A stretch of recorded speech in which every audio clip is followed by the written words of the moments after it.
Hello guys, how are you? I'm Hardeep Singh. Welcome back to your own YouTube channel. IELTS updates and recent exams. For more updates related to recent IELTS exam writing test topics, listening, reading, practice test, and speaking, you got guesswork. Please, guys, participate in everyday listening and reading practice test to achieve your desired band score in your actual IELTS exam. Please hit the like and subscribe button. Press the bell icon for the upcoming notifications. Don't forget like, subscribe and share my YouTube channel and my Facebook page, IELTS updates and recent exams. Now turn to part 1. You will hear a man who runs a transport hire company talking to a woman who wants to hire a vehicle.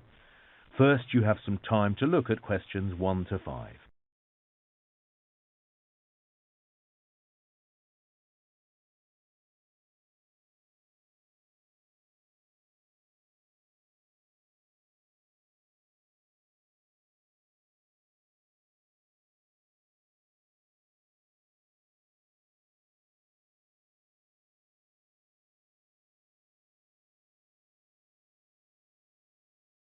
Now listen carefully and answer questions 1 to 5.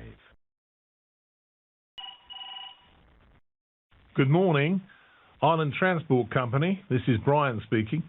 Morning. This is Jenny Cartwright here.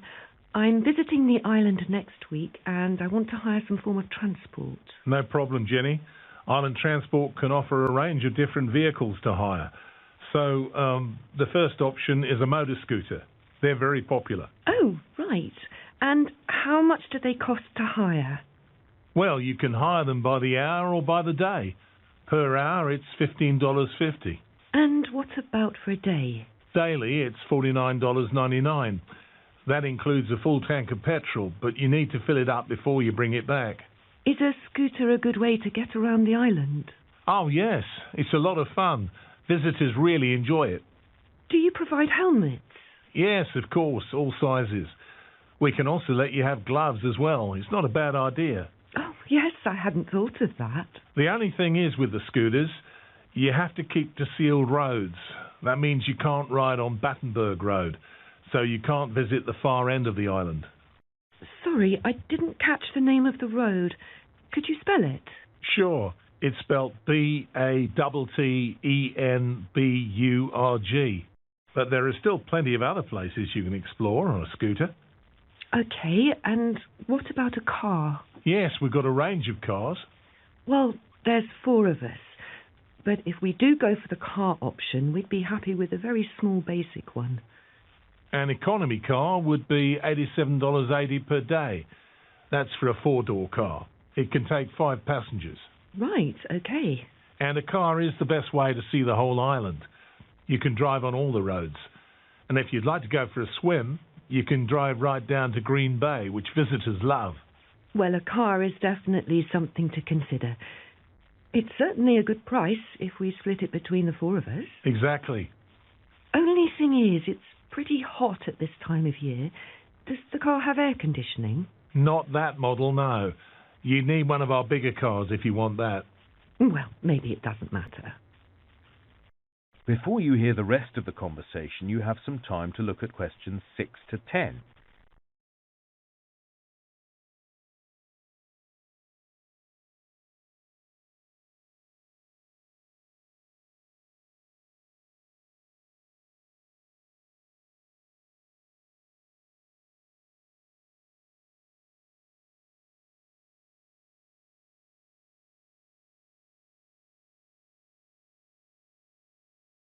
Now listen and answer questions 6 to 10. The other option to consider is an e-bike. These are very popular, like a normal bicycle, but with electric power to help you along. How much are they? Normally they're $59 per day, but I can offer you a discounted rate at the moment of $52.20. Oh, okay. To be honest, a lot of our customers these days prefer e-bikes to motor scooters because they're so quiet and peaceful. On some e-bikes, the battery is really heavy, but on these bikes, it's nice and light. I've never ridden an e-bike before. How difficult is it? Not difficult at all. You'll find they are very easy to handle. Like I say, just a normal pedal bike really, but you don't have to do too much work, which is a good thing because the island is quite hilly. These are good quality bikes too, well made with high quality brakes both front and back, so you won't have any problems. Well, that does sound like a lot of fun. Do they come with GPS? No, but we can provide you with a map. What about a lock? Yep, one of those as well with each bike, so you can leave it securely if you want to. I think my friends will like the idea of an e-bike. A good compromise. Well, like I say, they're very popular these days. And another big advantage is that you don't have to have a license for this type of vehicle. Well, let me discuss it with my friends and I'll get back to you. No problem. Thanks for your time. That is the end of part 1. You now have 1 minute to check your answers to part 1.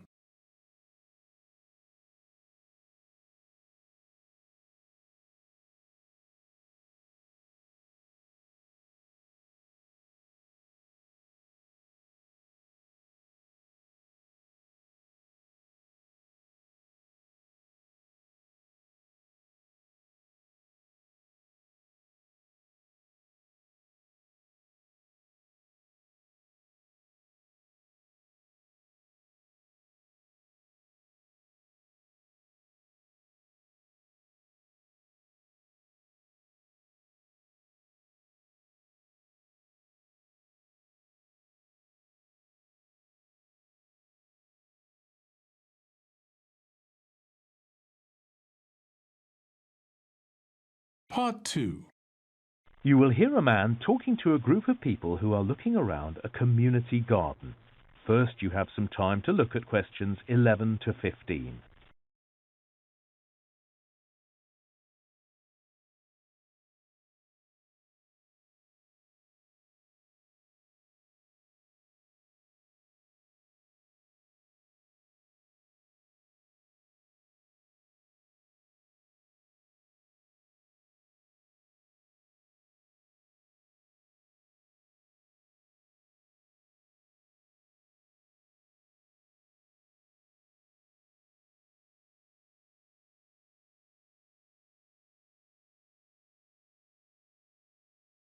Now listen carefully and answer questions 11 to 15. Well, good morning everyone and welcome to this open day at the community garden. Our garden belongs to the local community and as you'll see, what we grow here is mostly fruit and different kinds of vegetables. First, I'll tell you some background information. Well, recently we made an interesting discovery at the garden. Before, we didn't know much about the history of this site. We only had a few documents and records. Then we found some ancient implements like spades and forks for digging. They were buried in the earth. Experts say these are at least 1,000 years old. So people have been using this land for growing produce for a long time.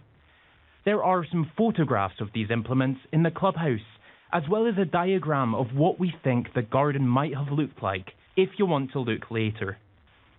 So, why was this location so good for gardening?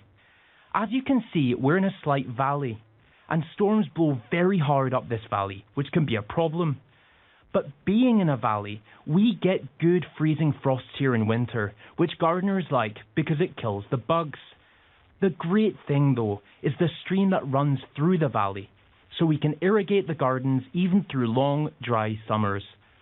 Now what we do know is that in 1860, gardening stopped here. This was a time of rapid development in this area, and on that date, the city infirmary was constructed on this site, so this is where doctors and surgeons worked to take care of the health needs of the growing population. Also, many new houses were put up for people who commuted into the city each day to work. There was even talk of a new military camp, although that never happened in the end. Then in the 1980s, the old buildings here were removed, and this land again became a productive garden. Today, these gardens produce large quantities of fruit and vegetables. Each plot of land is worked by a volunteer member of the garden, and they donate what they grow to families in this neighbourhood who are struggling financially. Occasionally, we're approached by local businesses and restaurants wanting to buy our organic produce, but we just don't have enough. We also have a good relationship with the local college. In fact, several of the academics there are members of the garden. Each week, undergraduates enrolled on the college's horticulture course have a class here to learn about their subject firsthand. And in future, the college hopes to hold workshops here to help local people establish vegetable gardens at home. Before you hear the rest of the talk, you have some time to look at questions 16 to 20.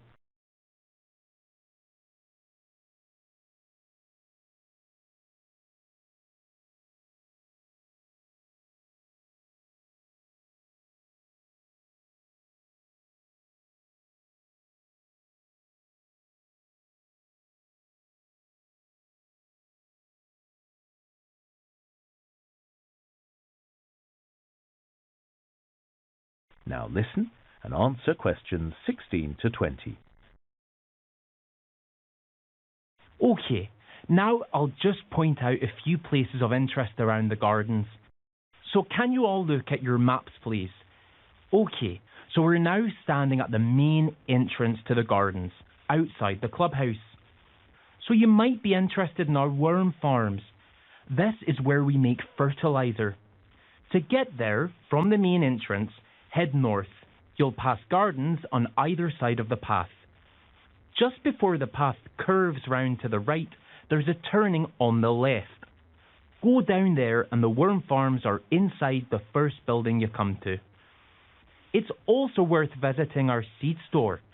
Again, head north and follow the path as it curves round to the right, through the gardens. You'll come to the orchard. Follow the path around the edge of the orchard, but don't go too far. The seed store is actually located inside the orchard, a very pretty spot. Now, the machinery shed might interest some of you. From the main entrance, just go into the car park and walk right to the end. You'll see a little path heading out to the west. It's down there. Our compost heaps are also pretty impressive. So head north from the main entrance, go past the first gardens and take the first turning on the left. Go to the end of that path. The compost heaps are built in the shape of a letter U. The drying room is also interesting. This is where we dry fruit to preserve it. To see how it's done, walk up through the gardens till you come to the orchard. Keep heading north and the drying room is right at the very end of that path, as far as you can go. Now, one other thing I'll mention are the outside toilet facilities. That is the end of part 2. You now have 30 seconds to check your answers to part 2.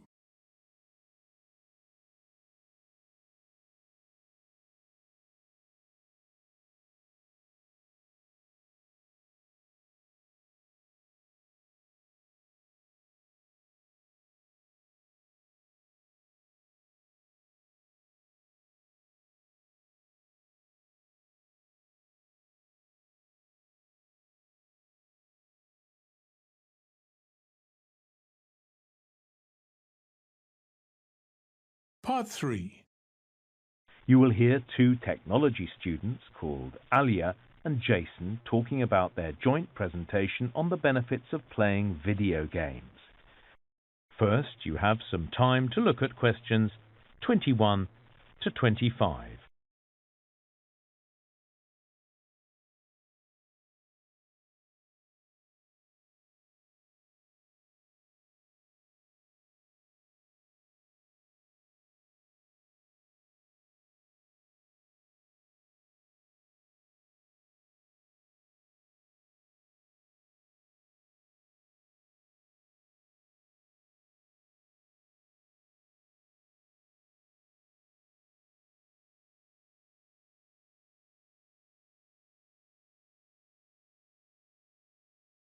Now listen carefully and answer questions 21 to 25.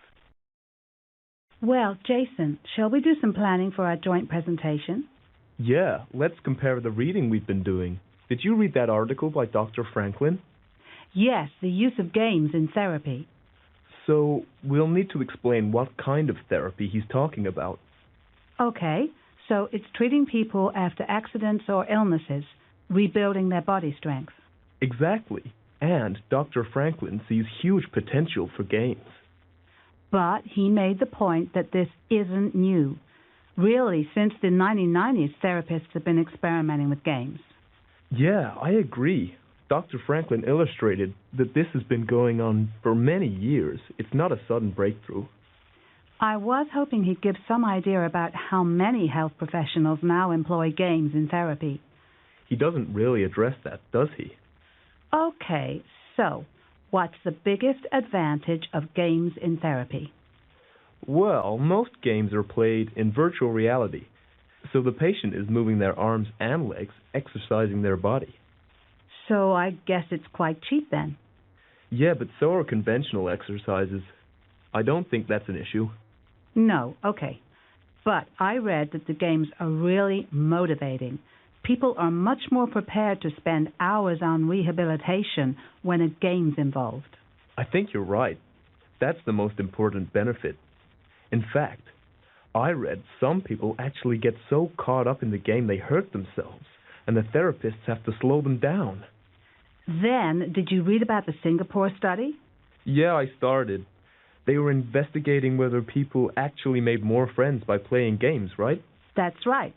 They got a group of teenagers and over 60s together for 30 minutes a day playing video games. But the subjects weren't all in the same place. They were playing online. No, they were all together in a room. That's how the experiment was conducted. We should check. I'm sure it was online. You'll find I'm right. But anyway, the study found a real social benefit to game playing. Interesting. So many people say that games are solitary. Well, the Singapore study showed that players develop empathy for each other and bond over games. A good point to make in the presentation. Then, I also had a look at the anxiety study. I haven't seen that one. Well, they experimented with children waiting to see a doctor. Some were allowed to play games and some weren't. Was there a particular type of game? Well, just simple ones on handheld devices. And they found that the children who played games experienced considerably less stress and anxiety.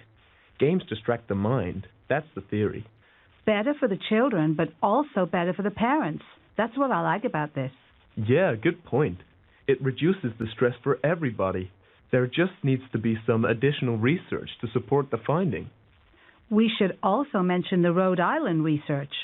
Maybe, but the finding just reinforced what's been shown in earlier studies. That people can be distracted from their bad habits, like eating junk food or drinking fizzy drinks, by playing games. But no one had used MRI scans before, and the brain scans showed that games activate the same reward centers in the brain as the drinks or junk food. This study has supplied valid proof as to why games work this way. Actually, that's a good point, and many people would probably like to know about that. Before you hear the rest of the talk, you have some time to look at questions 26 to 30.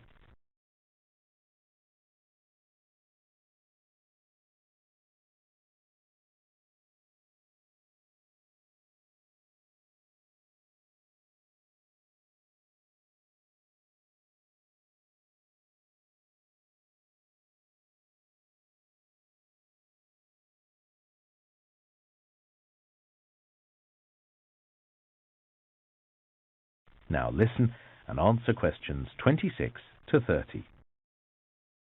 So then in the presentation we need some more research findings. Well, I read an interesting study about surgeons.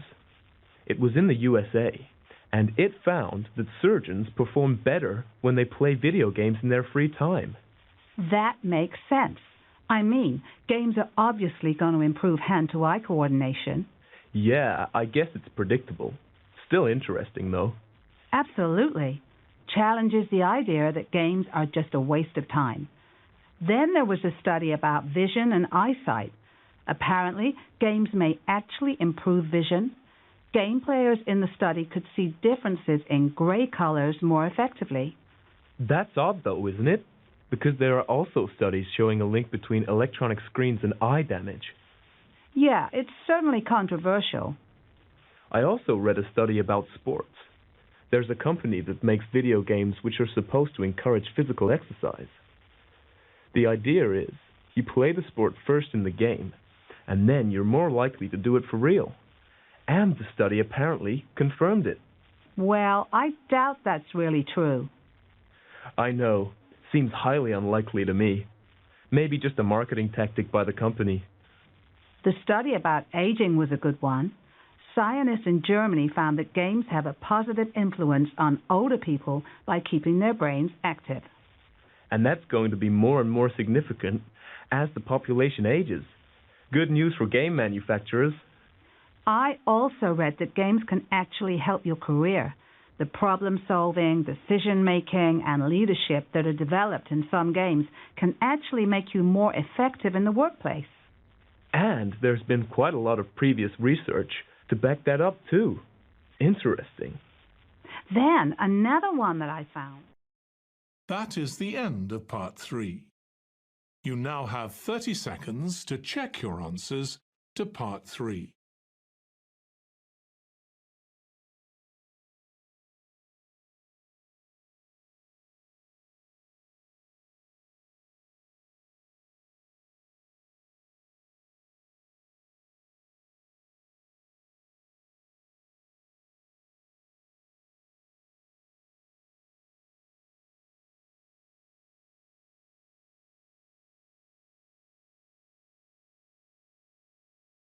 Part 4. You will hear an anthropology student giving a talk about traditional Polynesian navigation. First, you have some time to look at questions 31 to 40.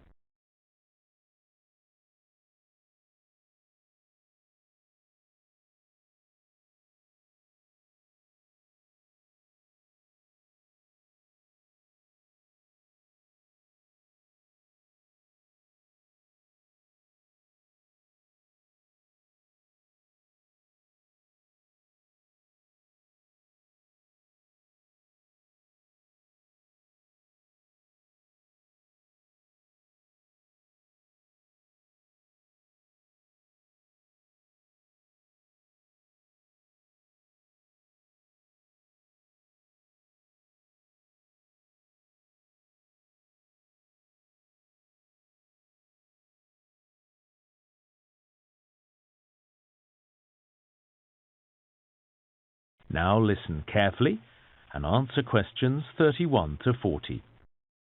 Hi everyone. Today I'm going to be talking about traditional Polynesian navigation and voyaging. Now, in case you don't know, the islands of Polynesia are in the Pacific Ocean and include Hawaii, Tahiti and Samoa. All of these islands were originally uninhabited by humans. And for many years there was a debate about where the Polynesian people had migrated from. It was once suggested that they came from the Americas. However, that debate has been settled.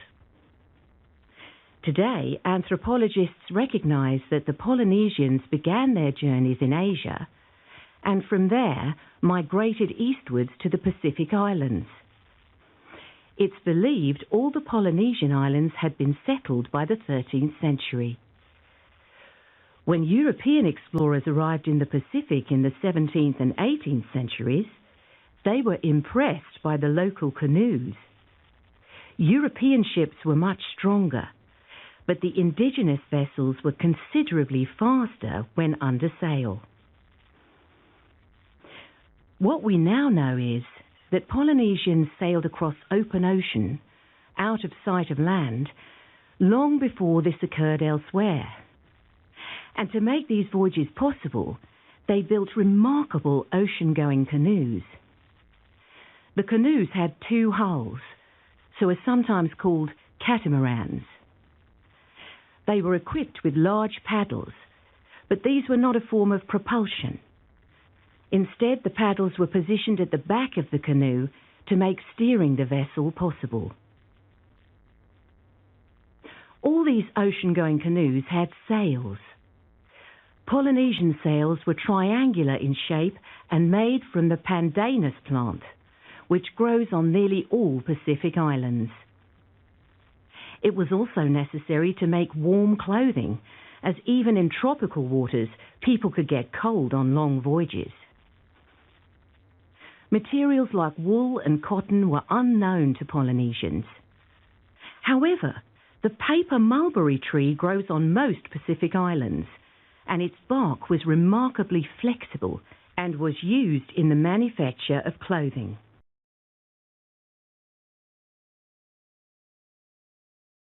Next, we come to the issue of navigation at sea. How did Polynesians find their way once they were out of sight of land? We know that they did not have the magnetic compass, which told other navigators which direction was north. But the Polynesian navigators understood when numerous stars rose and set on the horizon. And using this, they could identify 32 different directions. However, this information about the stars was extremely complex, and therefore remembering it all was a challenge. So the navigators had created long and complicated songs to help them recall all the information they needed. Using the stars to navigate was effective, so long as the sky was clear. But when it was cloudy, the navigators couldn't see the stars. How did they find direction then? Well, they still knew which way to sail the canoe by studying the waves, which usually came from predictable directions in the Pacific at different times of the year. Sometimes they were sailing between islands they had visited before, but very often they were trying to find new islands. How did they know that land was nearby, just over the horizon? Well, there were various techniques. The navigators were experts at recognizing those particular birds whose habitat was the open ocean, and those that lived close to islands. So this was one way they knew that land wasn't far away. They were also skilled at noticing changes to the sea itself. The temperature of the water is constant in that part of the Pacific, but its color could vary in the proximity of land, and that was something else that they were able to detect. Well, as technology developed, traditional voyaging all but died out. The Polynesian peoples traveled by steamship and later aeroplane like everyone else. However, in recent history, there has been renewed interest in traditional voyaging. It began in 1976 when a new canoe, named Hawkulea, was built as a replica of traditional Polynesian vessels. This canoe was sailed from Hawaii to Tahiti, a distance of more than 4,000 kilometers across open ocean. And all the navigation was done using the techniques I've outlined today. The crew did not use modern instruments on the voyage. Since then, there has been a remarkable renaissance of traditional voyaging. Numerous canoes have been built in different Polynesian countries, which have sailed to almost every part of the Pacific. And the Hawkulea has now completed a 3-year circumnavigation of the world. As well as sailing, these voyages have sparked renewed interest among Polynesians in learning about their traditional cultures. The canoes themselves operate as floating classrooms, teaching young people about, for example, the music their ancestors once enjoyed. Another aspect of this has been the teaching of Polynesian languages, some of which were in danger of dying out. Now, one thing I'd like to add is... That is the end of part 4. You would now have 10 minutes to transfer your answers to the answer sheet. So guys, don't forget like, subscribe and share my YouTube channel and my Facebook page. IELTS updates and recent exams. For more updates related to recent IELTS exam writing test topics, listening, reading, practice test, and speaking, you got guesswork. Please guys participate in everyday new IELTS listening and reading practice tests to achieve your desired band score in your actual IELTS exam. For more IELTS material, visit my official website www.ieltsupdatesandrecentexams.com. The link is given below in the description. If you need PDF files of latest IELTS material, then please join my Telegram channel. So guys, please write your score below the comment section. Again, thanks for listening. God bless you all guys. Stay tuned, stay safe.